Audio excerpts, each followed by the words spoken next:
Very excited to have joining us right now the New York Times bestseller, yet again, Peter Schweizer is here. He's the president of the Government Accountability Institute and the host of the Drilldown podcast and the author of, again, the New York Times bestselling book now, Blood Money, Why the Powerful Turn a Blind Eye While China Kills Americans. Peter, good to have you with us, sir. Vince, good to be with you. Thanks for having me. It's a real pleasure. And, sir, you've been digging in now for years into the way that China is wielding its influence here in the United States of America, and give us a sense of how infected the country is by the goals of the Chinese Communist Party. Well, I think it's a huge problem. It's a huge problem in that our political leadership, in a lot of cases, I would argue, is bought off or is compromised or is at least indifferent in some cases to what's going on. But you know, when you talk about blood money, you're talking about the actual deaths of Americans, because whether it's the fentanyl crisis, whether it's how the Chinese maximize the body count during COVID, whether it's how they are sowing violence on American streets, you're actually talking about people dying. It's not just about them getting favorable trade deals. It's about them actually killing Americans. The fentanyl crisis, people think of it in regards to the Mexican drug cartels. They're really the junior partners. It's the Chinese CCP that is running this operation, and yet our leadership doesn't seem to want to confront them about it. And what does the Chinese Communist Party desire out of the fentanyl crisis? Is it a matter of merely selling the product? They sell the precursor chemicals to the cartels, which are then used to create the fentanyl that poisons so many Americans, or do they want the death and carnage that we're experiencing, or both? They want both, and their involvement goes much deeper than just the precursors. So, yes, the precursor chemicals come from China, but they arrive in the port of Manzanillo in Mexico, that port is run by a Chinese company that's close to the Chinese state, and that's one of the reasons that we can't stop the flow. But those precursors then go to a town in northern Mexico where, according to leaked documents that I quote from the magazine in the book, 2,000 Chinese nationals live in this town in Mexico, and they're the ones that take the precursors and turn it into fentanyl. The pill presses and the pill molds that the cartels use to, put the fentanyl in to spread this poison in America, those pill presses and molds come from China, and the Chinese sell them to the drug cartels at cost. In other words, they're not price gouging them. When you look at how the drug cartels communicate, they need secure communication from U.S. law enforcement to operate. They use apps and communication devices that are encrypted in China. And then the final stage, you look at the money laundering. Any drug cartel that needs to launder its money, they used to do it through the Latin American banks in the days of cocaine and heroin. Today, in the era of fentanyl, they launder their money through Chinese state-owned banks, and they often use Chinese students in the U.S. on education visas to do so. So this is a Chinese operation. It is revenge for the opium wars. They view it that way. They operate that way. And it's part of this strategy called disintegration warfare, which is their term for it, which basically says we don't want to fight the United States in a kinetic war. It's not about missiles and aircraft carriers. It's about trying to fragment, disintegrate, and undermine American society, and they're doing it very successfully. Yeah, and the fentanyl crisis, of course, has hollowed out so many towns. It's made America a lot more depressing. And the end result is that there's more chaos inside of our borders. Not a single bullet's been fired. That's exactly right. You take another issue like violence on America's streets. Beginning in 2018, again, these are according to leaked documents I got from Homeland Security and the Department of Justice. In 2018, the Chinese started smuggling into the United States these small devices called auto sear switches or Glock switches, which are obviously highly illegal. They convert a ordinary Glock handgun into a machine gun. And the Chinese were smuggling these in by the thousands, and they were marketing them to criminal gangs and drug cartels operating in the United States. So what we've seen as a result of that over the last 5 years is a 5,000% increase in machine gun fire in urban America. Again, are they doing this to make money? I guess, but there's not a lot of money in these switches. They're selling them for $50 a piece. Yes. It's really about sowing chaos in America, and again, it's working. Well, they definitely have their finger on the pulse of the things that divide us and are stimulating those divisions as much as possible. You've clearly covered that well. And I think back to Secretary of State Antony Blinken meeting with the Chinese early in the Biden administration. And when he would bring up human rights violations in China, they would throw right back in his face. They'd say, well, what about Black Lives Matter? What about what you're doing to black people in America? The Chinese clearly have our number politically. They do, and the leadership wasn't even prepared to give what should be a pretty easy response and answer to that. But they're also engaged in trying to fan the flames. I mean, look, I'm not saying that we don't have divisions in our country. We do. But one of the things I lay out in the book is how there are thousands of Chinese military personnel that are each setting up thousands of social media accounts in the West, on X or Twitter or on Facebook or on YouTube. And what they're doing is half of these accounts, and these are literally hundreds of thousands, if not millions of accounts, they're posing as Americans. Half of them are putting out messages that America is a hopelessly racist society. The other half of the accounts are basically saying, I only like white people. So they are aggressively trying to fan racial divisions in our country. They also, as I lay out in the book, were supportive and behind these very radical organizations that spearheaded a lot of the violent protests and violent actions in 2020, and are now, those same groups are fanning the flames on the pro-Hamas protests. So, yes, they use racial division in America, but they are also trying to exacerbate it. They're trying to make it worse because it's part of this disintegration warfare strategy.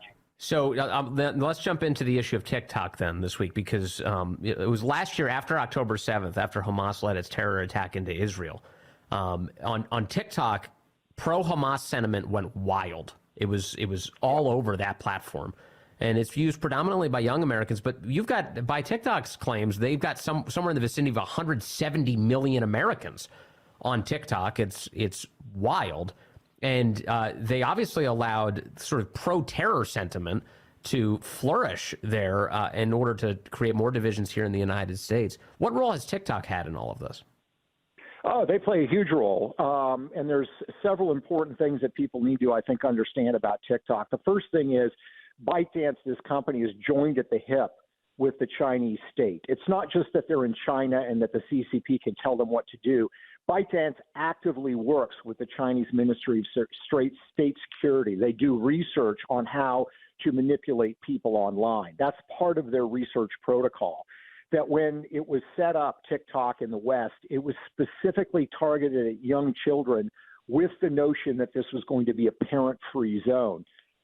And while we're having this debate in this country about, is it propaganda, is it not propaganda, there's no debate about this in China. I quote extensively from Chinese military officials who call TikTok a Trojan horse they're using against the West, to people that are propaganda experts in the CCP who describe in detail how they are right now using TikTok to undermine American culture and to push young people in a manner that will lead them to reject their normal cultural values, to reject their understanding of their own country, to reject their national symbols, because by doing so, they can inculcate them with their own values. Again, these are not my words. These are the words of Chinese officials. So we're debating it here. They're not debating it in China.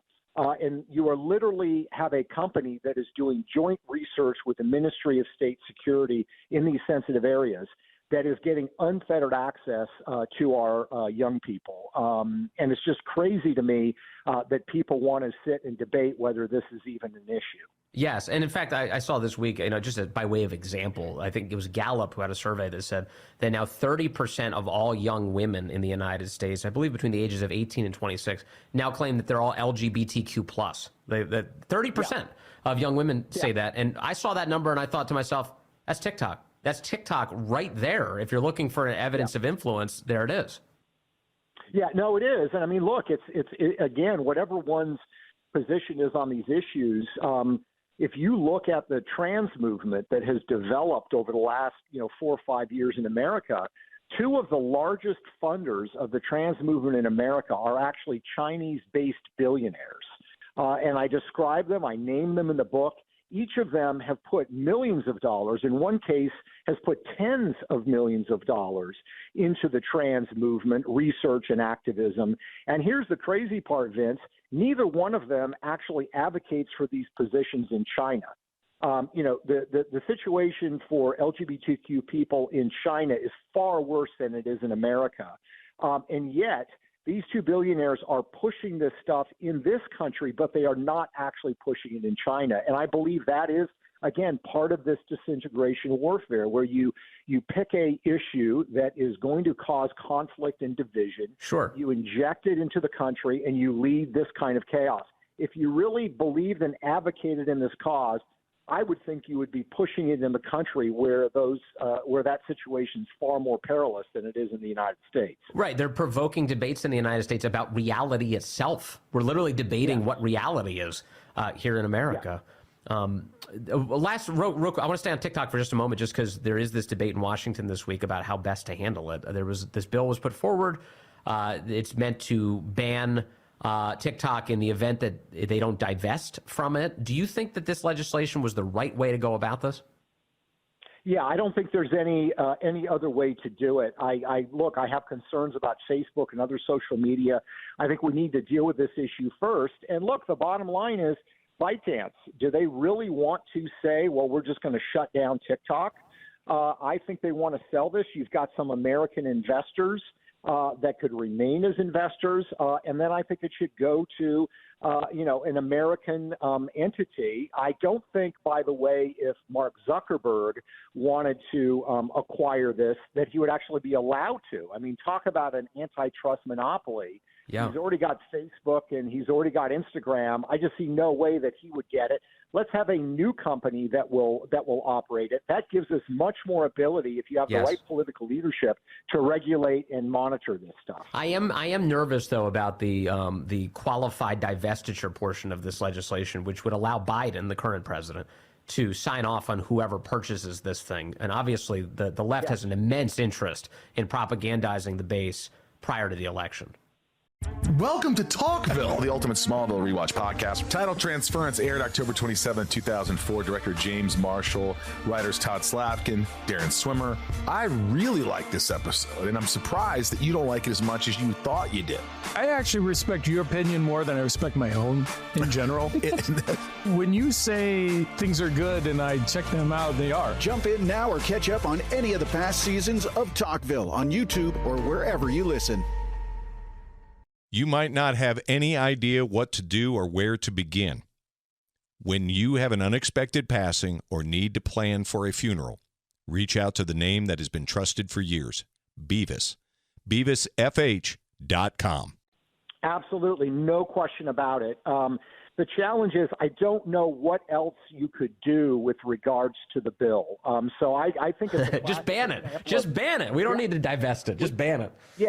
Yeah, the challenge is if you ban it, is you're going to have other of these services pop up, and they could again be based in Chinese companies who have a huge advantage in developing these social media algorithms because they're able to collect so much data on people. That's what makes these algorithms really hum. Yeah. So I think this is probably the best solution, but I absolutely share your concerns and understand them. So so beyond TikTok, the other ways that China has extended itself all over the United States include, we keep hearing about things like the purchase of farmland and the capture of higher education in the United States. I mean, how far-reaching is Chinese Communist Party influence and control within our country now?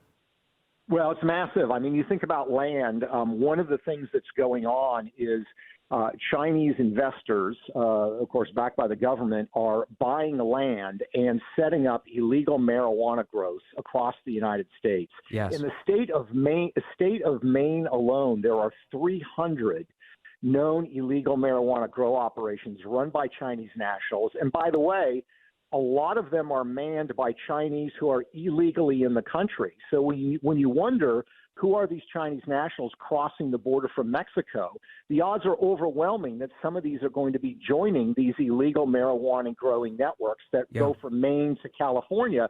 And this is part of what the Chinese call cognitive warfare. TikTok is a part of it. Certainly fentanyl is a part of it. but they like the notion of kind of dumbing down America.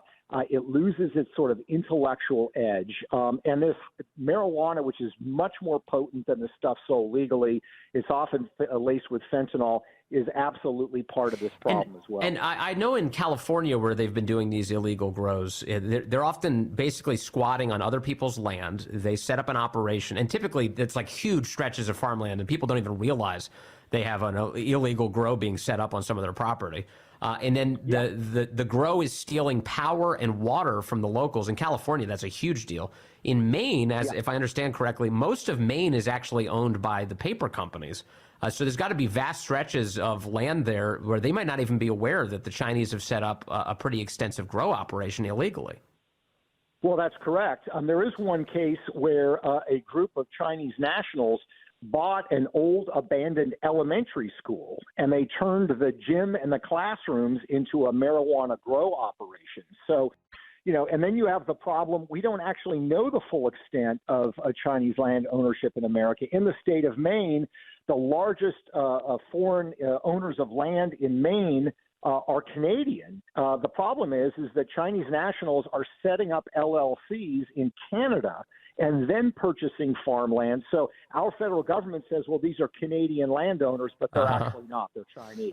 Well, yeah, and Fidel Castro's son runs Canada, so who knows who's taking over all this stuff. Hey, Peter Schweizer, thank you very much, and congrats on the success of the book, Blood Money, Why the Powerful Turn a Blind Eye While China Kills Americans. We'll talk to you again soon, sir. Thank you very much.